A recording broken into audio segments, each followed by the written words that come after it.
So today at the local pet shop, I picked up a very special tarantula. It is a Mexican red knee. Its scientific name is Brachypelma smithi, and it really is a very beautiful species.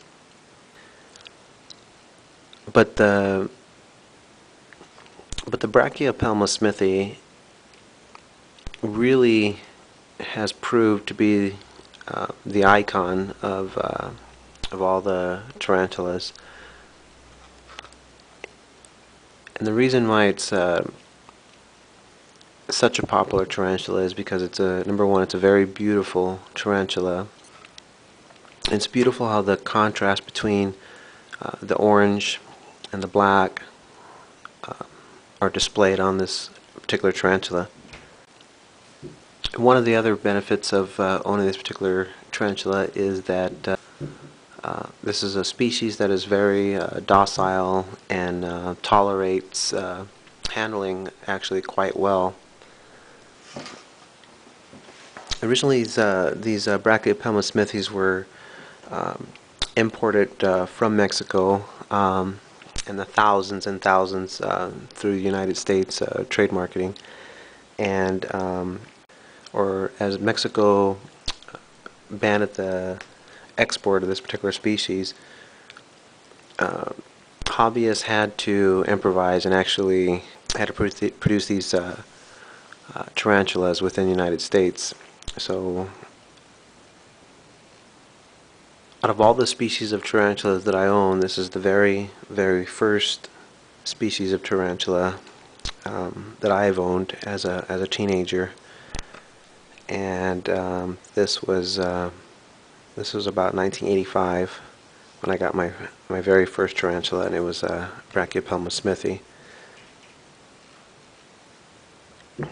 And the Brachypelma smithi really has been the icon of tarantulas, and as a result of that, a lot of publications seem to have this particular tarantula on the front cover, as you can see in some of the books that I have. And I kind of wanted to go over a little bit of some of the books that are available to the hobbyist.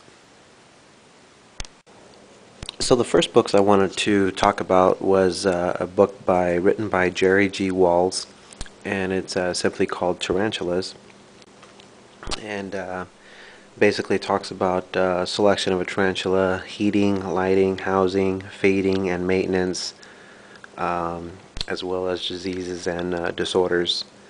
But it's a small little informative book on tarantulas.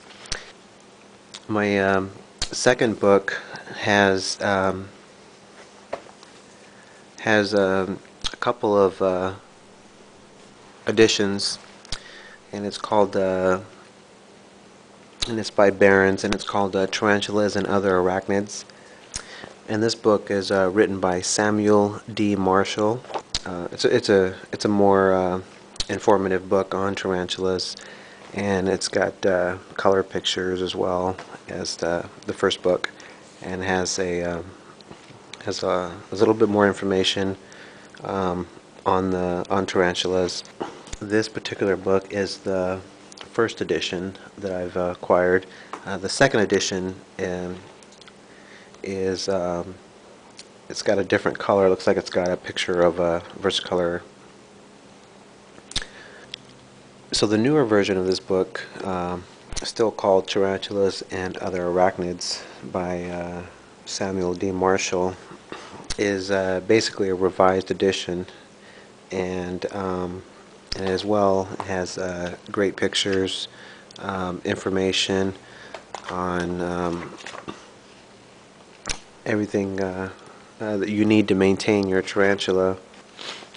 In addition to that, it has an additional section on arachnids, and such as like wind scorpions, regular scorpions, and different types of like hunting spiders and relative species.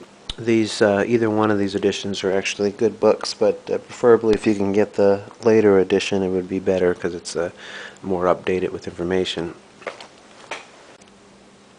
Now the next book, called The Tarantula's Keeper's Guide by Stanley A. Schultz and Margarita J. Schultz, is a very comprehensive book on care, housing, and feeding of the tarantula, and it is considered by many hobbyists to be the Bible of tarantula books, and is a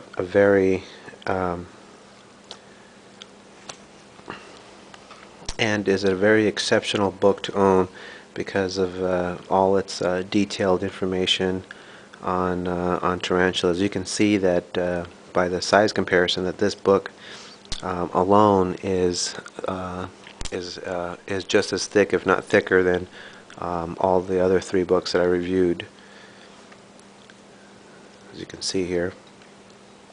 But it's got lots of pictures, talks about lots of subjects, lots of species, and this one happens to be the revised edition, and I believe there's 3 editions to this Tarantula's Keeper's Guide, and this one happens to be the 3rd edition, the newest one that's available out there.